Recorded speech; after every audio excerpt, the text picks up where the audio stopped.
Step into the spotlight.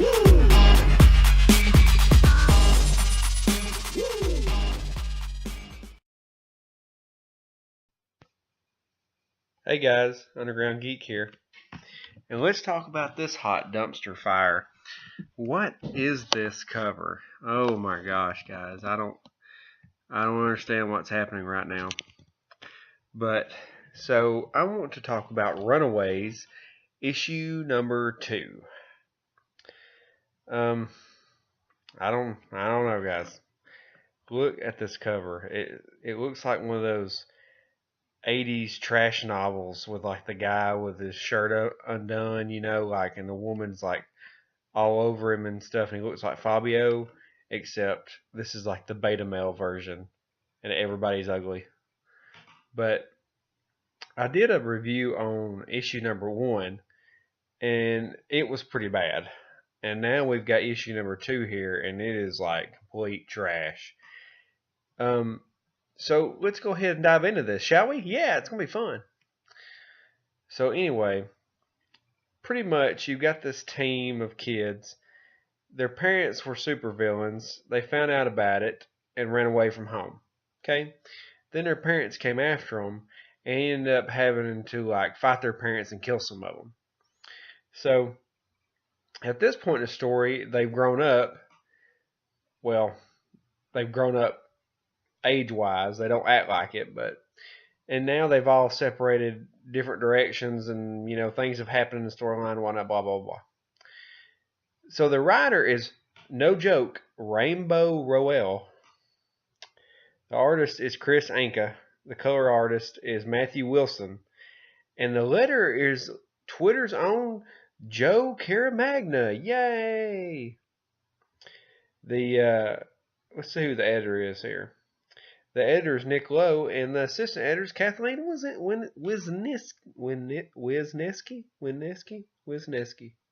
Say that 5 times fast.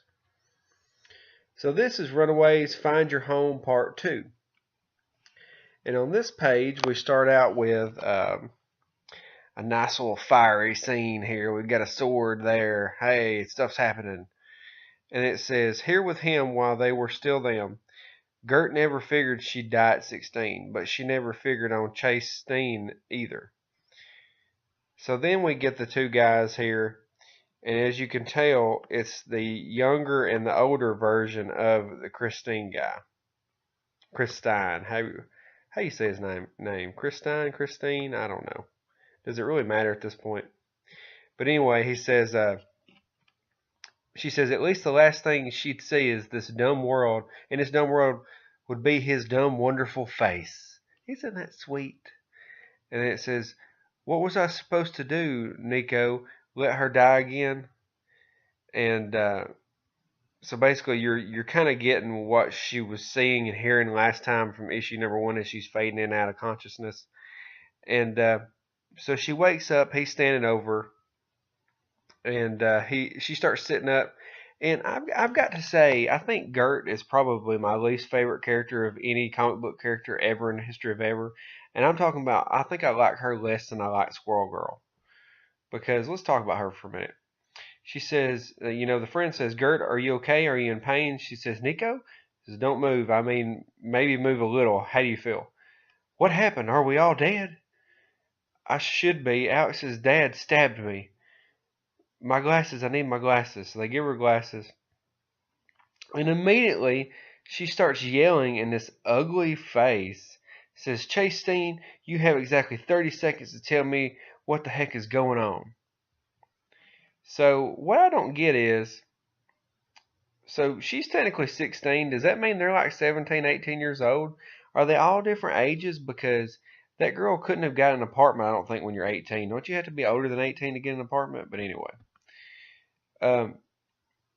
She says, so this is the future. Yep, the present, technically.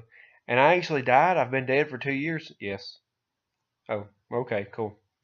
And you just couldn't leave well enough alone, could you? And this continues on the rest of the book pretty much. Every time they say something, she snaps at them. So get ready. And he said, I wouldn't call you being dead well enough. If I'm not dead, I think I'd like to be less covered in blood. Just take me home, okay? Or wherever you guys are hiding out these days. Well, obviously they're somewhere else right now. Does that not look like living quarters to you? I mean, I don't really understand. Do you not understand what apartments are since you're 2 years from the past? She says, do we have a tower now or a school for disenchanted youngsters? Oh gosh, nobody says disenchanted, especially not a 16-year-old. Says, where's everybody else? They said, well, 2 years is a long time, Gert. A lot has changed. Why are you suddenly talking to me like I'm 6 years old and my potbelly pig just died? Of course you have a potbelly pig. Mm. She says, oh my God, what happened? Did you drop Molly off at a nice farm? Molly's fine, everyone's fine. And they're talking about her raptor, her velociraptor pet that she has. Of course, she's got a velociraptor pet. That's her only interesting quality is she has a velociraptor pet. Her pet is more interesting than she is. He says, and of course we can take you home. We can all go home, right, Nico? And she's just like, eh. I mean, is the friend Asian? They draw her Asian. I don't understand her face. They do like the worst faces at a distance. So they do some product placement here. They said the Lyft driver didn't mind all the blood. You know, they're not going to say Uber because that's a bad word right now. They're going to say Lyft. But she said, the hospital, I thought you knocked this place down. Maybe Chase went into the past to save it. Was that a joke? Because he went back to save Gert. That was just a guest house. I found the main building last year. Hooked it up to the grid myself. We've even got Wi-Fi down here. We get it. You're an angsty girl, okay? And then we get Gert standing there. Look at her standing there. I would just smack the dog out of her. She says, okay, so is everybody else going to jump out and yell surprise now? Or are we going to tell them, are you going to tell me where they are? And then he says, Gert. And he's not even allowed to answer, and she's already yelling out, I mean, shut your mouth. And she says, Molly, Carolina, those names ringy bells. We escaped our super villain parents with them. Oh gosh. Then they try to throw in a joke right here. It says, escaped, betrayed them to their ravenous supernatural overlords. Potato, potato. Oh god. What about Victor, Mexican robot boy? The only guy in our club you haven't kissed? We get it. She's the cute one and you're not. We aren't exactly together anymore. I could understand that too.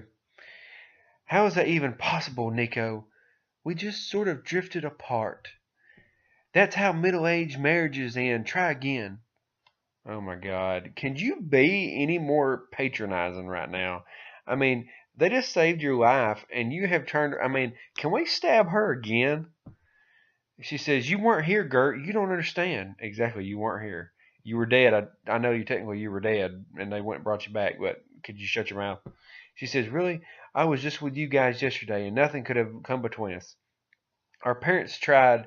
Alex tried. We are all for one and one for all. Ride or die. Nobody says that. And now you're just telling me you just drifted apart? How does that work? Did you wake up one day and Carolina was gone? Did you think to look for her? And then the guy says, they woke up one day and we were gone. Nico and me, kidnapped. She's like, kidnapped by who? I mean, she's just like constantly changing emotions. She's up, down, mad, sad, disgruntled. I mean, I don't understand her. She's like a roller coaster of emotion. It says, she says, it doesn't matter. He says, it does matter. We were prisoners in Murder World. Murder World? It's not important. Well, to me, Murder World sounds pretty important. So this goes on and on. They're blobbing, blobbing, blobbing. And so we go to the next page here, and now Gert has moved on to the other stage of loss, which is sadness. And she says, I'm just wondering what would have happened to me if I'd lived. How would you guys have lost me? CPS? Reform school? Leave me behind in the Mojoverse? I thought we were something. Family. Oh my God. So she's wearing his shirt while she's dogging him. You see, that's his shirt, Stein. And then he's like, being accosted by her. He says, "How could you say that when I risked everything to save you? You weren't even trying to bring me back, Chase." He says, "I was trying to keep you from ever leaving." And so then she's doing her resting bee face again, trying not to cry. And the one friend's still sitting sad in the corner. Um, he says, "We lost you, and we spun apart. I lost you, and I've never seen somebody so happy to hear that somebody lost somebody. Look at her smiling." And then the Velociraptor shows up. And Old Lace, Gert's pet Dionysus. So I guess it's not the name of whatever she said earlier that's actually Old Lace. What kind of a name is Lace? Genetically engineered in the far future to protect Gert through a psychic link. Sometimes evil time-traveling parents give really cool presents. See, that's what I'm talking about. That's her best quality is this Velociraptor. And look at, I'm not even going to say, but look at the way they drew Gert right here. Ugh, ugh. Don't that just get you all riled up? But it says, "I thought I'd lost you too, girl. Technically we did. Shut up, Nico, we got her back." And so this goes on and on. They talk about this. It says, "We helped her run away from her parents. Remember, should we call Victor first, see if he wants to come?" And he says, "Oh, what now?" And so Victor's apparently dead. And now Gert's going through her emotions again. She's sad, mad, and then happy again in 3 panels. And they said, "Yeah, you died. We buried you under the Hollywood sign." Oh, I would have liked that. Oh my God. It says, "We owe Victor better." You're right, actually. So then they find a package that Iron Man had delivered to the mansion from Victor, because Victor was part of the Avengers, their ex-friend. And so they open it up. They all look very shocked. You see their faces, they're quite shocked. And they go to the next panel, and it's Victor's head in a box because he's a robot. So then we cut to the next scene here, and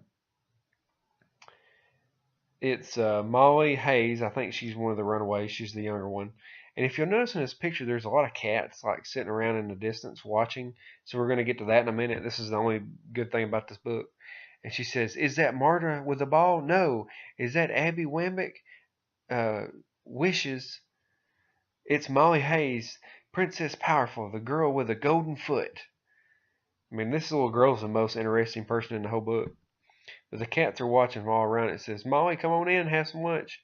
She says, "Grandma, did you see that go? I'm unstoppable. You've always been Molly girl." So as she's heading in, all the evil cat's eyes are lighting up, and they're starting to come in the door with her. So you're wondering what's about to happen. And it says, "To be continued." And she's got her little girl gang shirt on. She's representing, y'all. She's representing.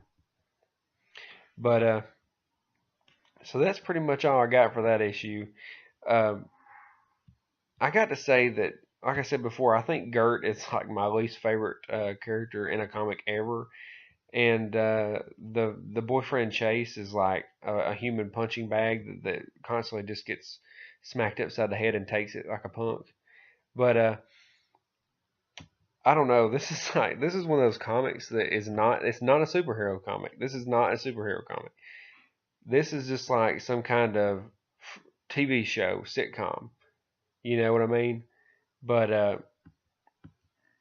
I don't know. That's all I got to say about that. There's nothing interesting about these people whatsoever. Gert is just annoying to no end. The rest of the friends are just like standing around staring at each other half the issue. But the wizard girl, she sits in a chair for the entire issue. She sits in a chair with her legs up, and the entire issue here as they're talking. And then Gert just yells at everybody. I don't see how this is interesting. I don't see how they wrote this and thought this was going to be good. But tell me what you guys think. Hit the like button, hit the notifications button. I guess I'm just going to go light my computer on fire now that I've read this garbage, because there's not really that much else to say about it. But I don't know. You guys want to light a dumpster fire, because I'm about to. All right, I'll talk to you guys later. Underground Geek out.